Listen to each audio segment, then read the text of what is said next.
Are Mobike and Ofo gonna merge? Are these two super successful Chinese companies gonna join forces and create the mother of all bike sharing companies?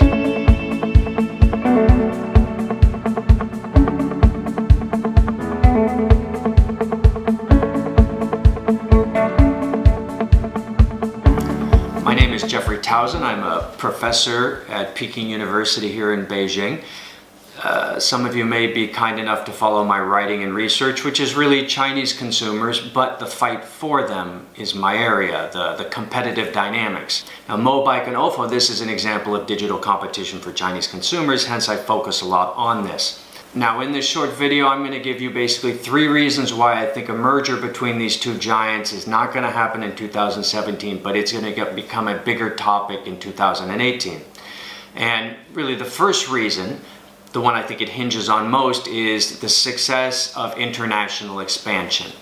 And to answer that question, I'm going to take you from here in Beijing out to Thailand and talk more about this.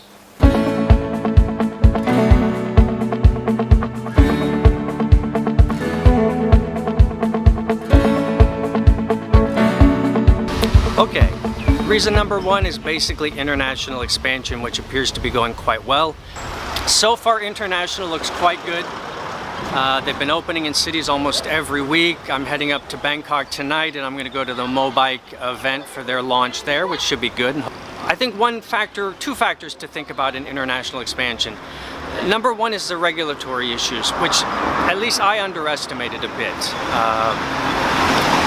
It turns out if you're going to carpet bomb Chinese cities with bicycles, the government is actually relatively permissive of this.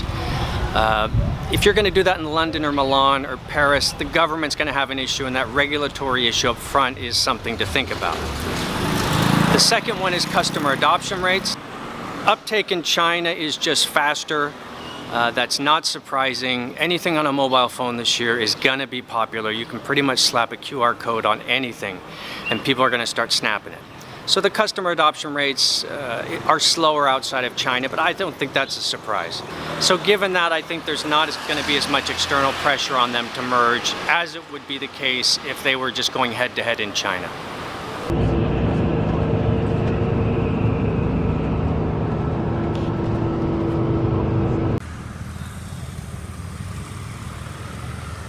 Okay, reason number 2, capital availability.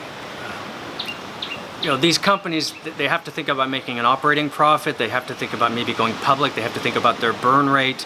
That's a typical startup worry.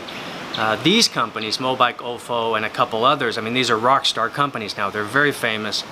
There's a lot of money in China, and they can raise money very, very quickly in large amounts, which is what they've been doing. That takes a lot of the pressure off in terms of doing a deal or doing something else, going public, anything like that based on, hey, we're running out of cash here.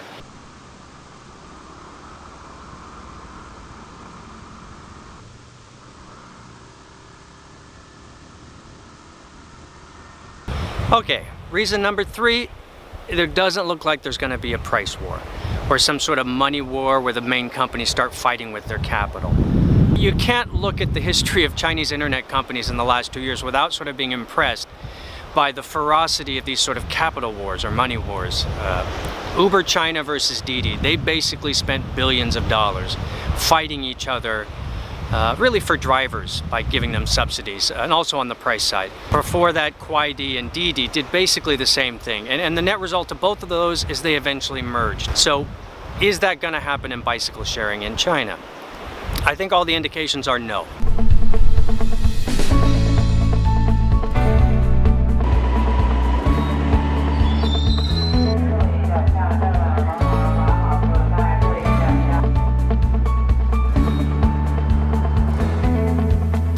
And we're back in Beijing. Thank you so much for watching this short video. Hopefully it was helpful. If you have any comments, suggestions on this Mobike Ofo, or really any sort of these Chinese digital giants in this competition, if you have other companies you think I should take a look at, please send me suggestions. Otherwise, thank you so much for watching. This is Towson from Peking University in Beijing.